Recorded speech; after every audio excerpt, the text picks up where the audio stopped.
For All Mankind, Season 3, Episode 3 Recap and Ending Explained. It's interesting how For All Mankind uses the relationships of its central characters as the primary inciting incidents for some of the biggest geopolitical moments. It both makes the stakes astronomically high while also making the show, unfortunately, insular. For a show dealing with an alternate universe, global politics, as well as sci-fi accomplishments, its propensity to zero in on a few characters' relationships and not trust the world building, so meticulously crafted, to progress naturally feels almost disingenuous. However, the confidence of the storytellers to jump forward or backwards in time, keeping the needs of the story in the forefront, also feels very much earned. Macro time jumps between seasons are expected from For All Mankind. It's the micro time jumps that manage to ratchet the stakes and tension up. The show opens with a montage following Margot and Sergei's interactions over the last 10 years during scientific conferences. In 1984, they meet at a hotel elevator in London, planning to get a drink, but Margot sidesteps the plan, citing a research lecture to attend which Sergei is also attending. In 1985, they had another elevator argument about Reaganomics and law and order, and whether such policies of law and order should be implemented after space colonization. Their interactions show Margot getting more comfortable in Sergei's presence. To the extent that even when she gives a fitting comeback to Sergei, which feels very below the belt, she stops the elevator door from closing and remarks, "To be continued." Their elevator interactions in 1988 progressed to them remarking about being killed by pufferfish and cracking jokes at each other's expense. While the physical barrier between them appears to dissolve, Margot is getting more comfortable as the viewer, like me, looks at that interaction with a mixture of happiness and dread. As they talk about raw fish and their dinner, which they are returning from, the elevator stops, and we see Sergei moving to stop the elevator door to slide one last piece of conversation in.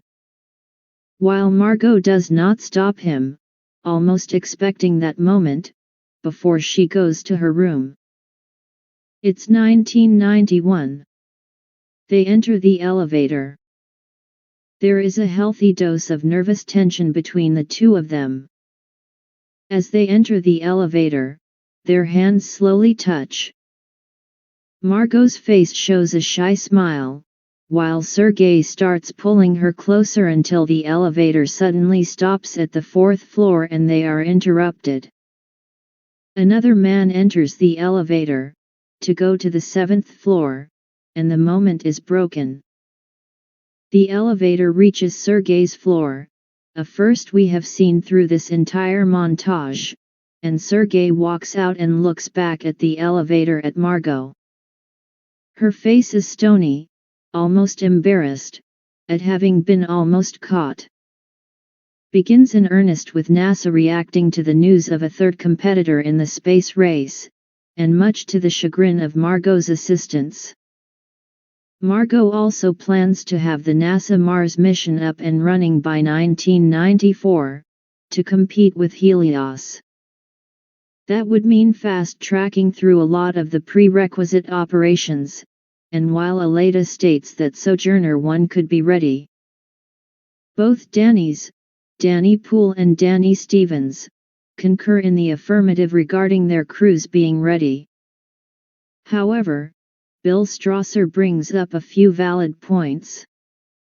The basic tenet of the Mars mission was that it would be comprised of 2 missions, where the essentials, hubs, fuel generators, and life support systems, would be sent to the surface of Mars first, with the astronauts following in a second shuttle.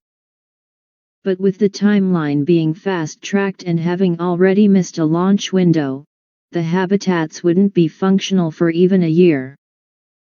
Following Margot's tenet of "work the problem," the team decides to turn the new modules built for Jamestown into the habitat modules for Mars.